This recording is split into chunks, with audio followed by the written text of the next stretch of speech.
Hi guys, mag-update lang ako sa inyo. Nakabalik na nga pala kami sa Japan. Unahin ko lang yung vlog na to kasi para may update kami sa inyo na nakabalik na nga kami dito. Bale ito March 3 nga pala nung bumalik kami sa Japan. Bale alas 2 ng hapon tapos bago mag alas 8 ay nasa Japan na rin kami. Nakakapanibago nga kasi ang bilis ng araw. Halos nakaisang buwan na nga kami sa Pilipinas. Napakabilis lang. Balik na naman tayo sa normal. Back to normal ulit. Trabaho na naman ulit tayo. Tapos pasok na naman ulit sa eskwelahan yung mga bata. Ganyan talaga. Nakakalungkot nga lang no kasi iwanan na naman natin yung Pilipinas. Ganyan talaga no. Kailangan natin magtiis at magtrabaho sa ibang bansa. After 2 hours nga lang ata ng biyahe namin dumating na nga yung mga pagkain namin. Bali mga Japanese food na nga rin pala yung pagkain nila dito kasi pabalik na nga rin kami ng Japan. Katsudon nga pala yung in-order namin ni Mami Cherry dito tapos yung mga bata naman parang omo rice na merong hamburger. Yun nga lang habang kumakain kami si Botchog ay natutulog kaya inintay na lang muna namin magising. Pagkagising nga ni Botchog pinakain na rin ni Mami Cherry no.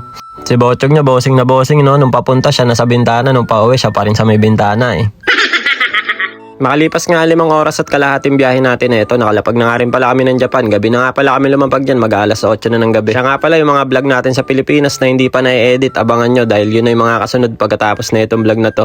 Inuna ko lang yung pag-uwi namin para updated kayo na nakauwi na kami. Welcome back to Japan!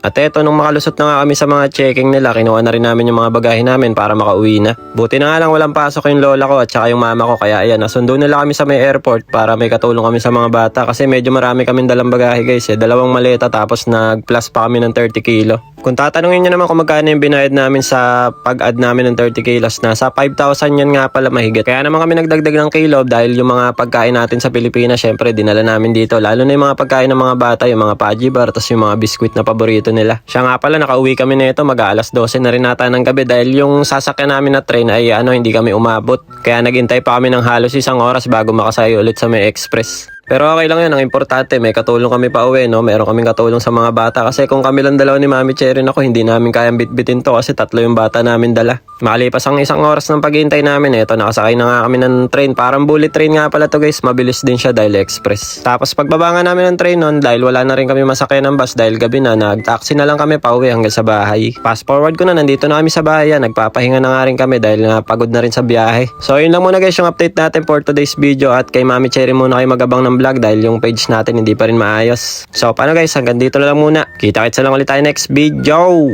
Diyan mata arigatou gozaimasu. Ngek ngek ngek. Bye bye.